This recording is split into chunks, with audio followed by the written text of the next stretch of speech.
Bonjour à tous, aujourd'hui je voulais vous présenter un petit trade que j'ai pu prendre sur USD ce 8 septembre, ce lundi. C'est un trade que j'ai pu prendre du coup au niveau de la technique sur un CRT 1 heure.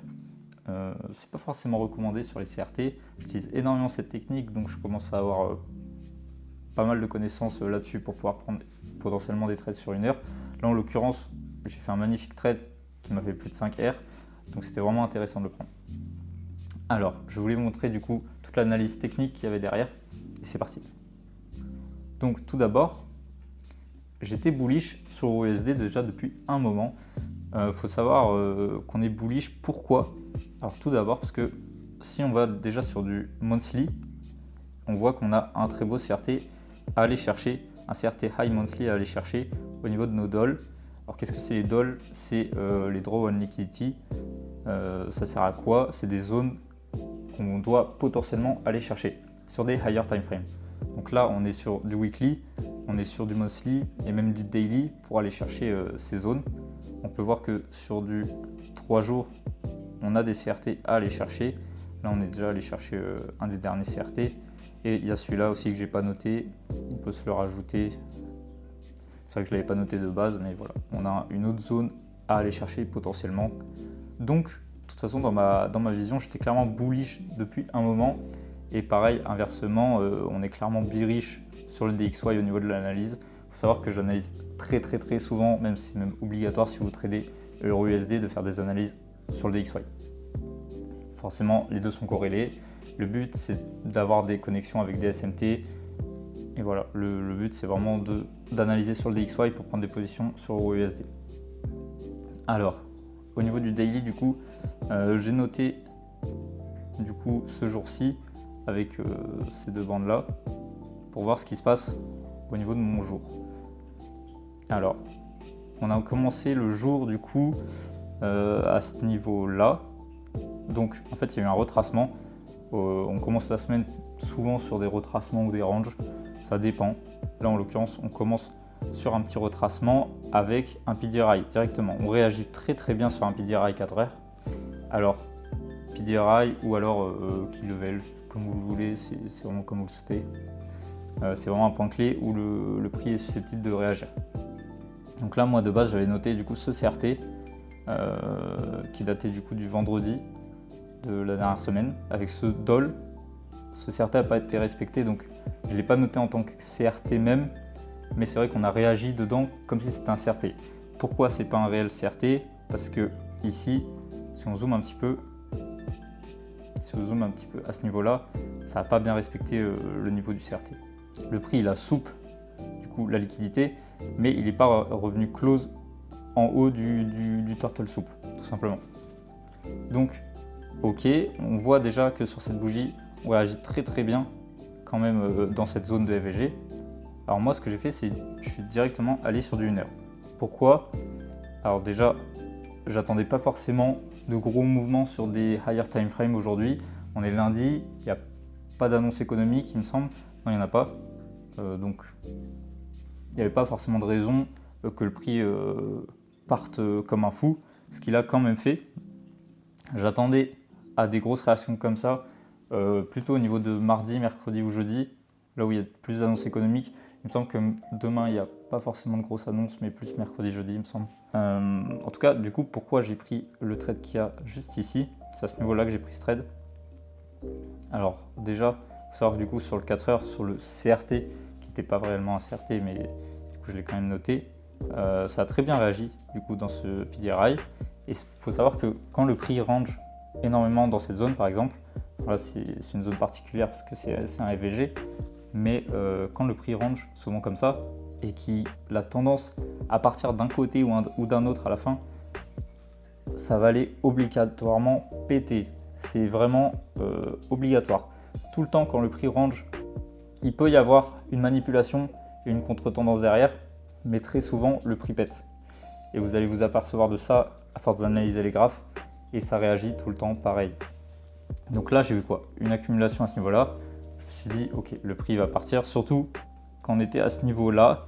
On se dit ah pourquoi pas le prix pète un petit peu, sauf que du coup on a eu un open low high close sur la bougie qui suivait, donc clairement Là, on était sur une tendance bullish, comme je l'avais prédit déjà depuis le début, avec mes nombres d'all.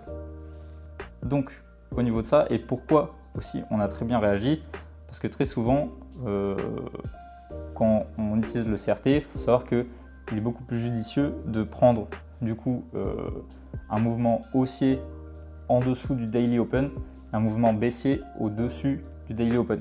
C'est-à-dire que là, le prix il a réagi. Le jour, il a commencé quand? Il a commencé à partir de ce moment-là, cette bougie-là. Et donc il s'est passé quoi? Le prix il a commencé à range. Du coup, il y a eu l'open, enfin le daily open. Le prix il est venu sous ce daily open, il est venu en dessous pour réagir au-dessus et partir à la hausse. Ok, donc ça c'était une confirmation pour moi en plus de savoir que le prix allait vraiment réagir bullish. Donc vraiment j'étais en pleine tendance bullish. Je savais qu'on allait continuer cette tendance. Donc moi mon but c'était quoi? D'attendre tout simplement un gros retracement pour prendre ce retracement. Et donc j'attendais un CRT dans ce retracement pour pouvoir prendre une position. Ce qu'il y a eu et ce qui était magnifique pour moi du coup. Donc j'attendais qu'on aille chercher ce doll. J'ai pas pris le trade jusqu'au doll, même si en soi j'aurais pu. Mais voilà, il faut toujours sécuriser. J'ai quand même fait plus de 5,20 R, ce qui est vraiment pas mal. Et donc je vais vous analyser tout ça. Alors, je vais vous enlever ce que j'ai pu faire. Donc on était à ce niveau-là. Voilà. Alors à ce niveau-là, on a quoi?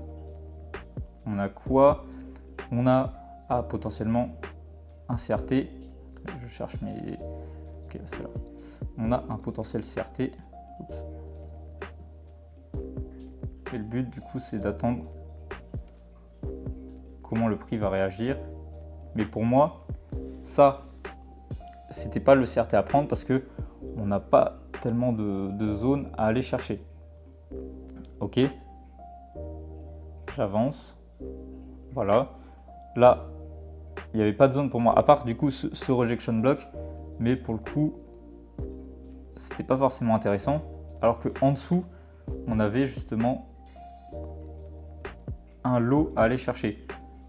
Un lot qui est un très très bon PDRI. Pour moi, c'est un des meilleurs PDRI qu'on peut trouver.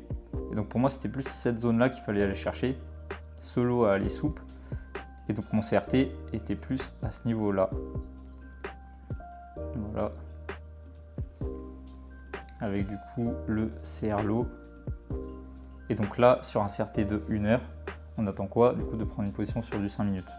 Alors moi, j'ai pris ma position sur du 1 minute. C'était vraiment assez technique. Je vais vous montrer pourquoi j'ai pris ce trade sur du 1 minute. C'était plus raffiné, c'était plus simple pour moi. Et c'est parti. Du coup, on descend sur du 5 minutes. On s'aperçoit de quoi sur du 5 minutes? Alors, déjà, c'est très intéressant. Il faut savoir que après du coup une expansion, après une expansion, on a soit un range, soit un reversal. Très souvent, très très souvent. Et donc là, on a quoi? On s'aperçoit de quoi? On a eu du coup une tendance haussière, donc une expansion à ce niveau-là, un reversal, pour potentiellement du coup refaire un reversal. Il peut y avoir un range également. On va voir ce qui va se passer. Donc là, on s'aperçoit de quoi déjà en 5 minutes? Parfait. On s'aperçoit qu'on a un beau lot à aller chercher. Donc là, je vais marquer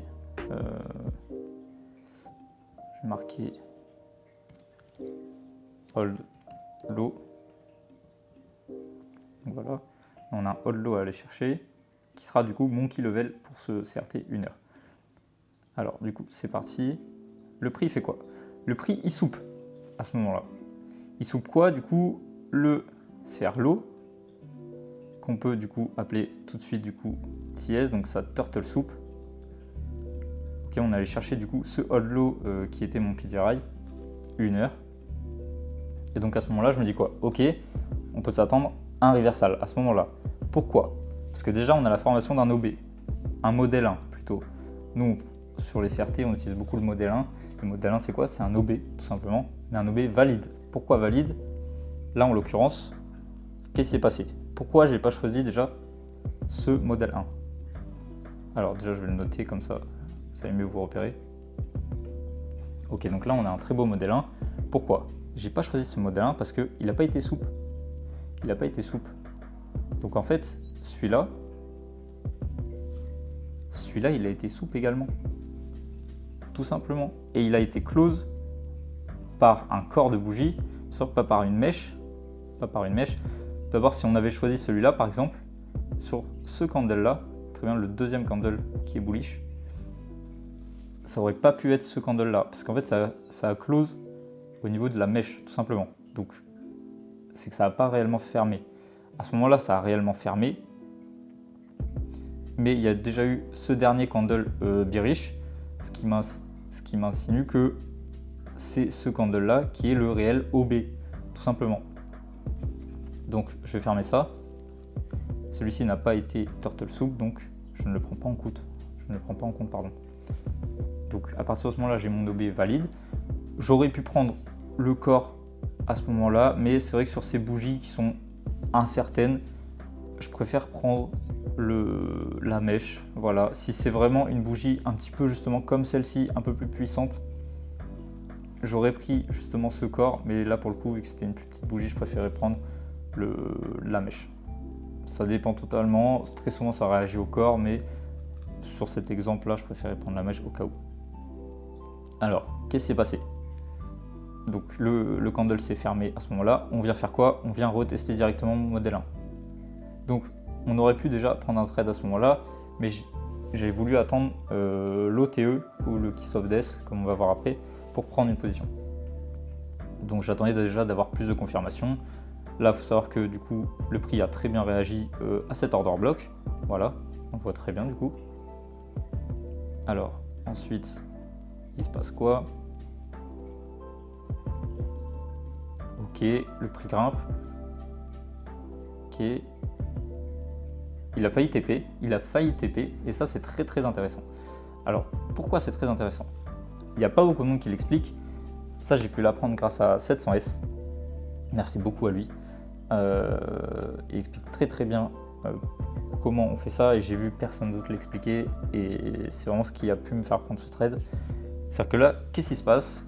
On ne vient pas du coup toucher ce high, ce CRT high. Pourquoi? Parce qu'en fait, ça réagit dans ce rejection block, qui est très minime, hein. Mais très souvent, il faut savoir que, alors il peut y avoir un order block, ça peut être un order block ou un rejection block, ça dépend, mais si il y a un CRT comme ça, avec un CR high ou CR low, à aller chercher, et que le prix réagit dans une zone un petit peu avant, comme là, dans ce cas-là, un rejection block, il faut savoir que le prix, très très souvent, à 80% à peu près de chance, c'est une chance extrême qu'il puisse retomber pour aller chercher justement ce high. Très très très souvent, très souvent. Donc à partir de ce moment-là, je me suis dit quoi? Ok, il y a eu cette deuxième candle qui me remontre que qu'est-ce qui se passe? On réagit encore une fois dans ce rejection block. Donc on rejette vraiment le prix. Et donc à partir de ce moment-là, je vais attendre quoi? Je vais juste attendre la dernière prise de liquidité. Et en plus, on n'est pas venu chercher l'OTE encore de ce CRT. Donc on va le noter ici. L'OTE, du coup, c'est en dessous des 50%. Premium discount, ça je pense que vous connaissez. Donc le but, c'était d'aller chercher une zone juste en dessous de cette OTE pour prendre une position. Et donc je vois quoi à ce moment-là? J'attends du coup que le prix réagisse à ce moment-là pour reprendre un reversal pour aller chercher mon CR high. Donc je vois quoi à ce moment-là? Il y a mon OTE et je vois une très belle liquidité à aller prendre. Et donc là, je l'ai noté, attends, je vais le changer, sans que je l'avais déjà changé. OTE, voilà. Donc là, j'ai mon OTE à aller chercher. Ok, donc c'est parti. Le prix réagit comment? Il réagit très très bien. On vient prendre la liquidité. En plus, on a quoi d'autre comme confirmation? Là, on a souple ce lot, on a un très bel order block, ou alors on peut prendre celui-ci. Ah, quoique non, même pas parce qu'il n'a pas été souple. Donc vraiment cet order block qui fait office du coup de key level encore une fois. Mais bon, là pour le coup, c'était pas très très pertinent. C'était vraiment la liquidité qu'on voulait aller chercher. Et donc à partir de ce moment-là, j'ai voulu prendre une position en 1 minute, parce qu'en 5 minutes, ça me donnait pas forcément grand-chose. Donc je suis allé directement en 1 minute. Alors, je vais retourner un petit peu en arrière. À ce moment-là, du coup, j'ai quoi? J'ai une grosse expansion. Après l'expansion, j'y reviens. Il y a quoi? Il y a très souvent un range ou un reversal. Ok, donc moi j'attendais quoi? Qu'on vienne chercher les 50%, donc l'OTE, et qu'il se passe quoi? Un reversal. Donc, comment le prix réagit par rapport à ma liquidité du dessous? Très très bien. À partir de ce moment-là, je vois très bien que le prix réagit. Il vient même chercher l'order block là que j'ai enlevé. Il vient très très bien réagir au niveau de cette OB. Donc à partir de ce moment-là, de ce candle-là précis, j'ai pris position. À la fin, une fois qu'il a close. Parce qu'effectivement, si le candle ici, il se fermait en dessous de l'OTE avec une bougie fermée, une bougie épaisse, je ne prenais pas le trade. Jamais de la vie. Là, c'était suicidaire. Donc effectivement, je vois que ça réagit très très bien. Et à partir de ce moment-là, j'ai pris le trade. Alors, je ne sais pas si ça va se mettre ici. Comme ça.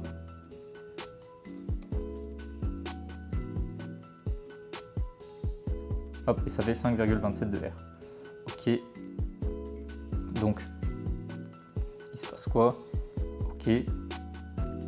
Ça réagit parfaitement aux 50% et du coup toujours à l'OTE et à la liquidité présente. Et là, le prix part d'un coup. Reversal, tout simplement. Tout simplement. Et là, le trade, il n'a pas duré longtemps. Hein. Il a vraiment duré une dizaine de minutes. Ouais, c'est ça. Il a duré une dizaine de minutes. Et c'était un trade parfait à 5,20 R à peu près.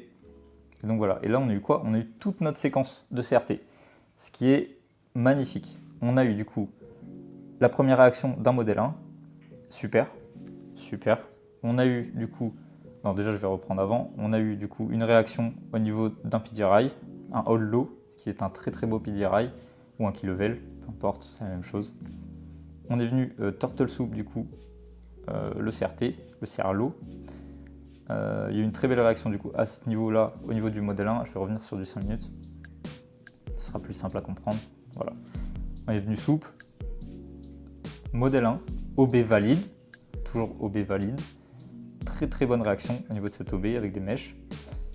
On est venu faire une expansion, un retracement ou reversal en lower time frame, vraiment ça dépend, il y a beaucoup plus de bougies. Donc en cinquième, c'était plutôt un retracement sur la zone OTE, plus du coup une belle liquidité à aller chercher qui du coup se transforme plus en OTE parce que du coup sur un CRT, pour qu'un CRT soit parfait, il faut que la dernière prise de liquidité soit un kiss of death. Enfin, la dernière prise de liquidité est un kiss of death.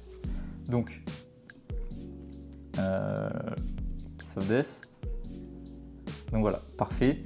Je l'ai renommé sur mes prises de position, sur les screens que j'ai pu prendre, en kiss of death, parce que c'est la dernière prise de liquidité avant d'aller chercher le high ou le low du CRT. Là, en l'occurrence, c'était le high. Et donc, on a eu une réaction parfaite dans l'OTE. Dernière prise de liquidité, c'est vraiment ce que j'attendais parfaitement. Et on est venu chercher du coup ce high du CRT. Donc voici comment du coup j'ai pu prendre ce trade. On était lundi, il n'y a pas eu forcément d'annonce économique, c'était pas forcément un jour important pour trader. Il n'y avait rien de forcément intéressant. J'attendais seulement des beaux retracements. C'est vraiment ce que j'attendais parce qu'on est clairement sur une séquence bullish sur USD. Donc voilà, après c'est vrai que sur les autres jours ça va être plus intéressant, notamment mercredi ou jeudi il me semble, un des deux jours. Ça va être vraiment intéressant à trade, on a plus d'annonces économiques. Et voilà, en tout cas on a eu toute notre séquence sur du 1 minute et du 5 minutes de notre CRT 1 heure. Il faut savoir que tout est fractal, donc un CRT en 4 heures, il peut y avoir également ça sur une time frame de 15 minutes ou du CRT daily avec une time frame de 1 heure. Ça marchera tout le temps pareil. Là en l'occurrence on a eu cette belle séquence, ce beau kiss of death avec la prise d'OTE, c'était vraiment parfait. Donc voilà, c'était ce petit trade que je voulais vous présenter. Ça me fait plaisir de le prendre, je l'ai pris ce matin, j'ai pris un petit risque de 0,25%. Donc ça ne m'a pas fait énormément de pourcents sur mon compte. Je suis actuellement sur un 10K que j'essaye du coup de payout. Pour l'instant je suis à 4%, donc c'est déjà un bon début. Donc voilà, sur les trades sur 1 heure, je prends des risques un petit peu plus petits parce que forcément sur des lower time frame, les prises ont tendance à beaucoup plus bouger, donc c'est un petit peu moins sûr. Là en l'occurrence les prises ont super bien réagi à mes zones, donc j'avais pas mal de confirmations, mais c'est vrai que c'est mieux de se poser, de prendre des trades au maximum sur du CRT, enfin au minimum sur du CRT 4 heures. Je vous recommande si vous n'êtes pas à un stade très avancé. Moi, en l'occurrence, là, je m'y connais quand même pas mal au niveau du CRT, donc je me suis permis de prendre cette position. Après, comme je vous l'ai dit, je prends des positions où je prends moins de risques quand même sur des CRT d'1 heure, parce qu'on ne sait jamais comment ça peut réagir. Donc voilà, je préfère prendre moins de risques. Dans tous les cas, si jamais ça fonctionne, je prends beaucoup de RR, donc au final, ça ne me fait pas défaut, quoi. Même si je perds le trade, au pire, c'est pas très grave. Sur les CRT, on prend quand même des gros RR, donc c'est pas ce qui va manquer. Donc voilà, en tout cas, merci à tous d'avoir suivi cette vidéo. Je voulais vraiment vous montrer ce CRT que j'ai pu prendre, cette prise de position. Elle était vraiment intéressante à prendre.